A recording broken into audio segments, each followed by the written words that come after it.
तपस्या करनी पड़ती थी, सालों तक किताबें पढ़नी पड़ती थी। लेकिन अब आपको ऐसा कुछ भी करने की जरूरत नहीं है, क्योंकि जब सरकारी संस्थाएं रहेंगी ही नहीं, सरकारी कंपनियां रहेंगी ही नहीं, तो सरकारी नौकरी कैसे मिलेगी। देश नहीं बिकने दूंगा कहकर सरकारी कंपनियों को फॉर सेल की लाइन में खड़ा कर दिया, जिसे बीजेपी सरकार की भाषा में प्राइवेटाइजेशन कहते हैं। सरकारी कंपनियों के बिकने से आप घबराइए मत, क्योंकि अभी पकोड़ा बेचने वाला ऑप्शन आपके पास है। अभी आप पकोड़ा बेच सकते हैं। पकोड़ा बेचना भी एक रोजगार है। दोस्तों, रोजगार का मुद्दा या आपको नौकरी देने का मुद्दा ना तो सरकार को जरूरी लगता है और ना ही गोदी मीडिया को। गोदी मीडिया का जिक्र मैं इसलिए कर रही हूँ क्योंकि ये गोदी मीडिया भारत देश में रहती है और पाकिस्तान की समस्याओं का राग लाती है।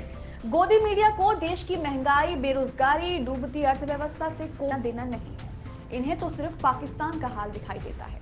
दोस्तों, बेरोजगारी देश में रिकॉर्ड पर रिकॉर्ड तोड़ रही है, लेकिन मोदी और गोदी दोनों को इससे कोई लेना देना नहीं है।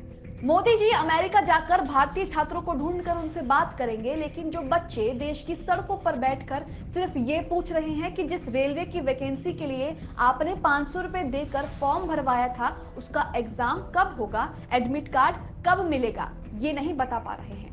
दोस्तों, रेलवे ग्रुप डी की समस्या सिर्फ उन्हीं छात्रों तक सीमित नहीं है जो इससे जुड़े हुए हैं, बल्कि ये हर देश के हर उस नागरिक से जुड़ी हुई है जो सरकारी नौकरी की चाह रखते हैं, जिन्हें लगता है कि सरकारी नौकरी मिल गई तो सब सही हो जाएगा।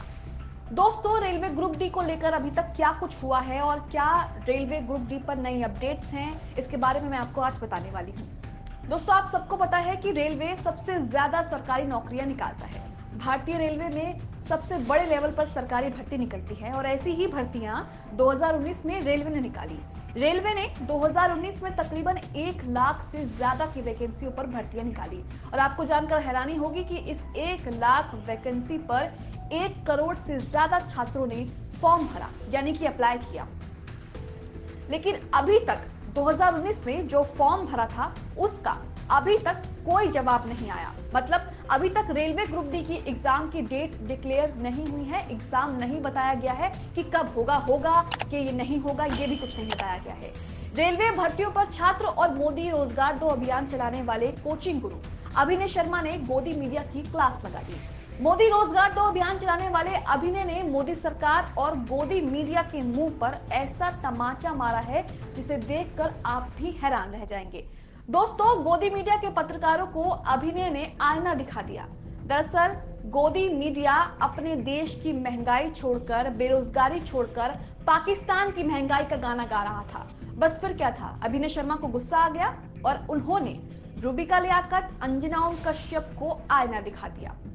अभिनय शर्मा ने गोदी मीडिया को आईना दिखाते हुए कहा, किसी न्यूज चैनल पर रेलवे की लेट लतीफी का मास्टर स्ट्रोक दिखाया जाएगा। कहीं कोई दिखा क्या भारत के बेरोजगार युवाओं से कोई पत्रकार जबरदस्ती उनकी राय लेना चाहता हो?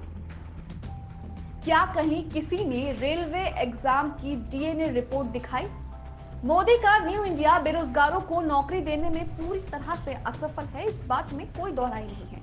1 करोड़ छात्रों ने 500 रुपए देकर सरकारी नौकरी की आस में फॉर्म भरा, जिसका अभी तक कोई अता पता नहीं है। सरकार की लेट लतीफी देखिए, 2019 की वैकेंसी पर एग्जाम डेट अभी तक नहीं आई।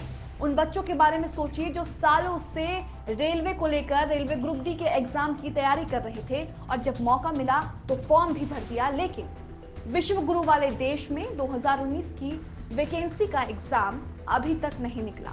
अभिनय शर्मा ने गोदी मीडिया के साथ साथ मोदी के मंत्री पीयूष गोयल को निशाने पर ले लिया।